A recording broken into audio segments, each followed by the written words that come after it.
Hello students, in last video I explained you dividend decision from chapter 9 and today topic is financial planning. Financial planning means deciding in advance how much to spend on what to spend according to the funds at your disposal. Students, financial planning जो है वो एक advance में deciding है कि how much fund to be spend, कितना पैसा हमें स्पेंड करना है, ऑन व्हाट टू स्पेंड और किस टर्म पर स्पेंड करना है, ठीक है, according to funds at your disposal, यानी कि जितना पैसा आप डिस्पोजल करना चाहते हैं, जितना पैसा आप इन्वेस्टमेंट करना चाहते हैं. Financial planning includes determination of amount of finance needed by an enterprise to carry out its operation smoothly.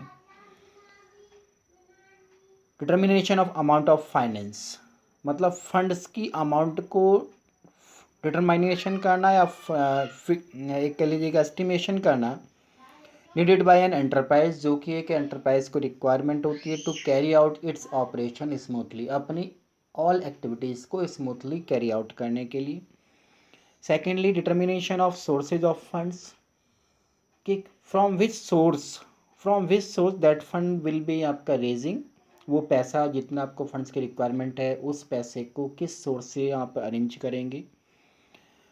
Date is the pattern of securities to be raised या इशूड, मतलब कौन सी सिक्योरिटीज़ को कितने रेशियो में issued किया जाएगा. Third is determination of suitable policies for proper utilisation of administration of funds. Determination of suitable policies यानी कि एक suitable schemes for proper utilisation and administration of funds, मतलब आप जिससे कि उस फंड्स को प्रॉपर वे में यूटिलाइज कर सकें, ऐसा एक पॉलिसीज़ भी आपको भी डिटर्मिनेशन करना है, यानी कि मेकिंग करना है. The financial planning begin with determination of total capital requirement. Students, जो फाइनेंशियल प्लानिंग है वो स्टार्ट्स होता है आपका to estimate the total capital requirement, कि व्हेन यू आर आपका स्टार्टिंग एस्टिमेशन या determination of total capital requirement for the आपका business.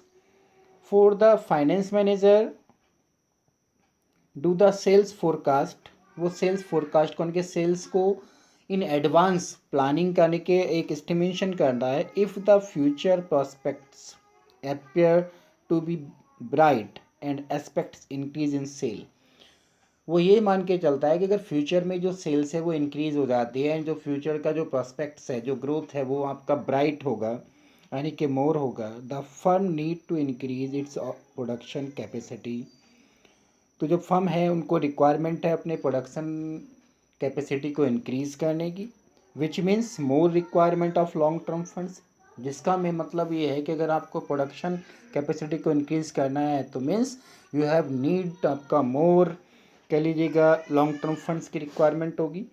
Higher level of production and increase in sales will require higher fixed as well as working capital. अगर आप higher level of production and increase in sales चाहते हैं तो then will you require, आपको requirement होगी higher fixed as well as working capital. आपको fix capital की भी मोर रिक्वायरमेंट होगी और वर्किंग कैपिटल की भी आपको मोर रिक्वायरमेंट होगी. It's clear. Next is, after estimating the requirement of funds, the next step of financing planning is deciding how to raise this finance. Students, when you are estimating the requirement of fund, यानी कि कितना total funds की requirement है, जब आप इसका अनुमान लगा लेते हैं, इसको एस्टिमेटिंग कर लेते हैं, तो सेकंड स्टेप जो होता है वो आपका deciding how to raise this fund, कि उस फंड्स को कैसे रेज किया जाए, कैसे कलेक्ट किया जाए. फाइनेंस में भी इंटरनली जनरेटेड बाय द आपका बिजनेस और कैपिटल में have to be raise from external source such as equity shares, preference shares, debentures, loan etcetera. तो यहाँ पर अब टू थिंग्स माइंड में रखना है कि या तो उस फंड्स को इंटरनली जो जनरेट हुआ है उसको यूटिलाइज किया जाए या जो आपके एक्सटर्नल सोर्सेज है, यानी कि या तो इंटरनल सोर्सेज को यूज़ किया जाए या एक्सटर्नल सोर्सेज को यूज़ किया जाए. एक्सटर्नल सोर्सेज में आपका वेरियस टाइप ऑफ सिक्योरिटीज़ को चूज़ करके, सच एज आपका इक्विटी शेयर्स है, प्रेफरेंस शेयर्स हैं, आपका डिवेंचर्स हैं, लोन्स हैं, एक्सेट्रा, इन सब को के मीन्स से आप उनको उस फंड्स को रेज कर सकें। Next is financial planning is broader in scope as it does not end by raising estimating finance. जो फाइनेंशियल प्लानिंग है वो बहुत ब्रॉडर है इसका स्कोप, बिकॉज ओनली एस्टिमेटिंग और रेजिंग द फंड्स करने पर ही आपका फाइनेंसिंग की जो प्लानिंग है यहीं आपका एंड नहीं हो जाती। It includes long term investment decision. Financial planning में ही लॉन्ग टर्म डिसीजन भी इन्वेस्टमेंट और अन्य के इंक्लूड्स होता है। In financial planning finance manager analyses various investment plans. वो फाइनेंशियल प्लानिंग में जो मैनेजर्स हैं various financial plannings investment plans को एनालिसिस करता है and select the most appropriate और suitable plans in which the funds is invested. Finance managers make short term financial plan called budget. और जो financial manager है वो एक शॉर्ट टर्म फाइनेंशियल प्लान भी मेक करता है जिसको हम बजट कहते हैं। Next is objectives of financial planning. तो there are only two objectives of financial planning. First is to ensure availability of funds whenever these are required. तो सबसे पहला ऑब्जेक्टिव है कि ये इंश्योर करना है कि आपके पास जब फंड्स की रिक्वायरमेंट है तो क्या उसमें फंड्स अवेलेबल है। The main objective of financial planning is that कि sufficient fund should be available in the company. Company में एक अप्रोप्रिएट या सूटेबल फंड्स का होना जरूरी है for different purpose, such as for purchase of long term asset. आपको long term assets purchase करनी है। To meet day to day expenses, आपके जो डेली के एक्सपेंसेस है उनको पेड करना है। तो इट एंश्योर्स टाइमली कि availability of finance along with availability of financing planning also tries to specific the source of finance। आपको फाइनेंशियल प्लानिंग के साथ साथ आपको एनालाइज करना है कि which source of finance that funds be arranging. It's clear. Second object is to see that firm does not raise resources unnecessarily. Secondly ये आपको यहाँ पर ध्यान रखना है कि जो फर्म है, जो कंपनी है, कहीं वो ऐसा तो नहीं कि अननेसेसरी फंड्स को रेजिंग कर रही हैं and that fund is not utilize in any आपका प्रोजेक्ट, इन एनी आपका प्रपोजल। It's clear. तो excess funding is as bad as inadequate और शॉर्टेज ऑफ फंड्स। जिस तरह से शॉर्टेज ऑफ फंड्स का लॉसेस कंपनी को बेयर करना होता है, same way excess of fund भी कंपनी के लिए लॉसफुल होता है। If there is surplus money, financial planning must invest it in the best possible manner as keeping financial resources ideal is a great loss and or for organization। इसमें लिखा बेटा कि if there is surplus money, यदि आपके पास excess money है तो financial planning must invest it in the best possible manner. तो आपको यहाँ पर फाइनेंशियल प्लानिंग करनी है कि जो एक्सेस मनी है वो किसी बेस्ट प्रपोजल में इन्वेस्ट करने के लिए। As keeping financial resources, as keeping financial resources, जो आपने फाइनेंशियल रिसोर्सेज को रखा हुआ है आइडल, यानी कि that funds is not utilise, is a great loss for an organisation. तो उस आइडल फंड्स का ग्रेट लॉस ऑर्गेनाइजेशन को होता है। Financial planning includes both short term as well as long term planning. जो फाइनेंशियल प्लानिंग है ये both term को इंक्लूड करती है, लॉन्ग टर्म भी और शॉर्ट टर्म भी। Long term planning focus is on capital expenditure. जो लॉन्ग टर्म प्लानिंग है वो मेन फोकस करती है कैपिटल एक्सपेंडिचर्स पर। Where as short term planning are called budgets. जो शॉर्ट टर्म प्लानिंग्स होते हैं वो आपके बजट्स कहलाते हैं। Budgets include detailed plan for action for a period of 1 year और लेस। यानी कि जो आपका बजट इंक्लूड्स होते हैं डिटेल प्लान, जो उनके डिटेल प्लान होते हैं फॉर एक्शन, यानी कि जिन पर एक्शन किया था for a period of 1 year और लेस, यानी कि जो 1 ईयर से कम तक पीरियड ऑफ टाइम तक के होते हैं वो हमारे बजट्स होते हैं। Second is importance of financial planning. First importance is makes the firms better prepared to face the future.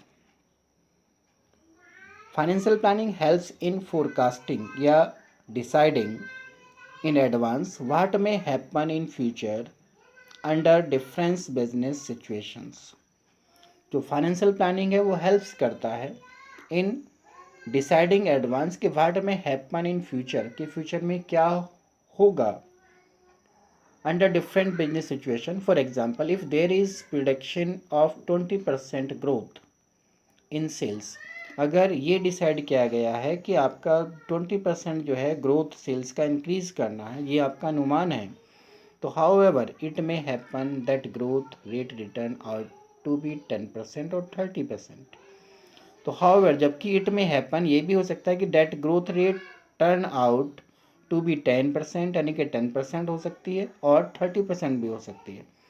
The financial planners prepare the blueprints, prepare the आपका एक कह लीजिएगा estimation idea of these three situations so that management must know what to do in each situation.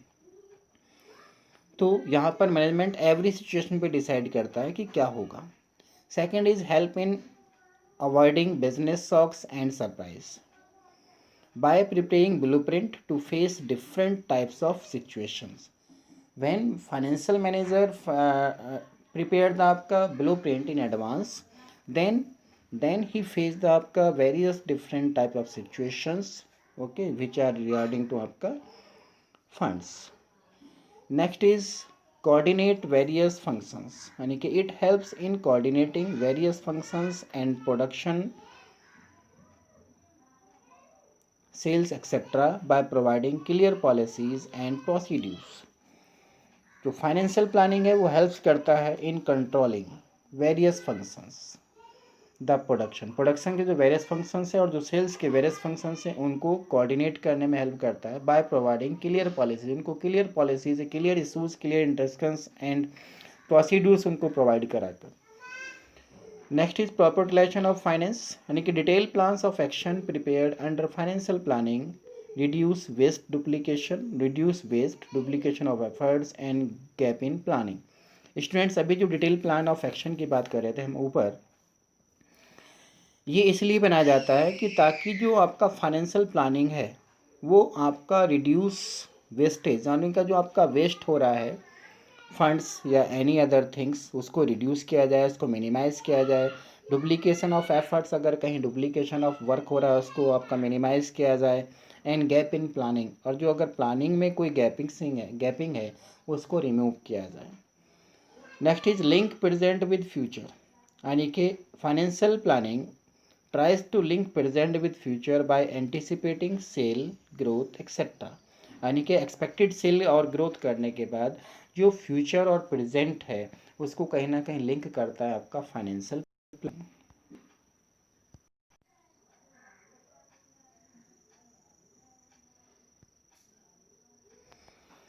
Link between investment and financial decisions, यानी कि it provides link between investment and financing decisions on a continuous basis. Students, जो financial planning है वो कहीं ना कहीं आपको provides कराता है एक लिंक, एक रिलेशन बिटवीन इन्वेस्टमेंट एंड जो आपका फाइनेंशियल प्लानिंग है, यानी कि जो आपने फाइनेंशियल प्लानिंग किया है कि where the fund is invested, तो that financial planning provide the आपका relation and link in decision making, यानी कि फाइनेंशियल डिसीजन एंड आपका investment on a continuous basis. Next is makes evaluation of actual performance earlier by spelling out detail objectives, यानी कि पहले से ही अपने objectives को स्पेल आउट, यानी कि ब्लूप्रिंट कर लेना for a various business segment के रिगार्डिंग। तो it makes the evaluation of actual performance easily, यानी कि इससे आपको जो एक्चुअल परफॉर्मेंस है वो इजीली आप इवेल्यूट कर सकते हैं, उसको मेजर कर सकते हैं। It's clear.